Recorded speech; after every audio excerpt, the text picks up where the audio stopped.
Sinuspindi na ng LTFRB ang operasyon ng 21 unit ng Don Mariano Transit. Matapos ang aksidente kahapon sa EDSA Ortigas Flyover. Sinampan na rin ang reklamo ang driver na umano'y nagte-text habang nagmamaneho. Darito ang report. Nakabitin pa ang gulong ng Don Mariano bus sa railing ng EDSA Ortigas Flyover ng datan at makuna ng video ng mga responde miyembro ng Barangay San Antonio Pasig Rescue. Napigil ang pagbagsak nito nang kumalso sa ilalim ng riles ng MRT. Pero sa lakas ng pagkakabangga, 8 pa rin ang nasugatan. Ang swerte lang talaga, meron tayong railings doon ng LRT, no? Naharangan siya. Kung hindi, maraming casualty nangyayari. Kaya kami mga responder nag-standby na doon.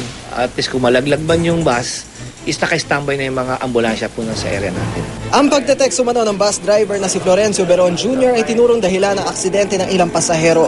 Naungkat ito nang sampahan siya ng reklamong reckless imprudence resulting in damage to properties with multiple physical injuries sa Mandaluyong City Prosecutor's Office.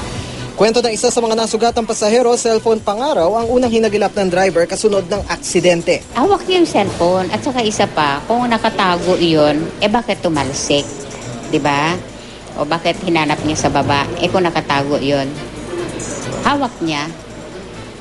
Hinanap niya. Yung unang-una, hindi kami sinakluluhan. Unang-unang lumabas siya sa exit ng katabi niyang bintana.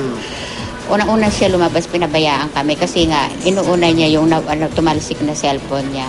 Pero sa Ortigas, di naman kung nag-ano? Hindi mo nag-text doon? Nag-text? Sino ba ka-text mo nun? Yung anak ko po kahapon. Bakit? Nagabanga sa pera.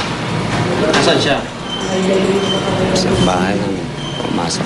Saan ang bahay niya? Saan ang babae niya? Sa Balitsis po. Dahil sa nangyari, sinuspende ng LTFRB ang prangkisa ng 21 bus unit ng Don Mariano Transit na biyaheng Pasita, Novaliches. Mula 2009, 7 beses nang nasangkot sa aksidente ang mga bus ng naturang kumpanya. Magsiseminar po yung lahat ng drivers ng fleet niya tungkol sa road safety and yung drug test din, pakukunin po namin sila at yung inspection din ng kanilang mga sasakyan. Maliban sa mga ordinansa ipinasa ng mga lokal na pamahalaan, walang batas na nagbabawal gumamit ng cellphone habang nagmamaneho. Pero ayon sa LTFRB, ang sinumang motorista na mahuhuling nagte-text o tumatawag gamit ang cellphone ay maaaring makasuhan. May 3 panukalang batas laban sa paggamit ng cellphone habang nagmamaneho. Pero nakabinbin pa mga ito sa Senado at Kongreso. Yung pagte-text habang nagdadrive, nawawala po yung focus natin dun sa ating pagmamaneho. Hindi po tayo nakatingin dun sa kalsada na dapat dun tayo nakatingin habang tayo ang nagdadrive. Ano po yun? Reckless imprudence po yun? Or negligent? So for the safety of the passengers, the commuters, talaga namang dapat bawalin yan. Para sa saksi, Dano Tingkong, nag-uulat.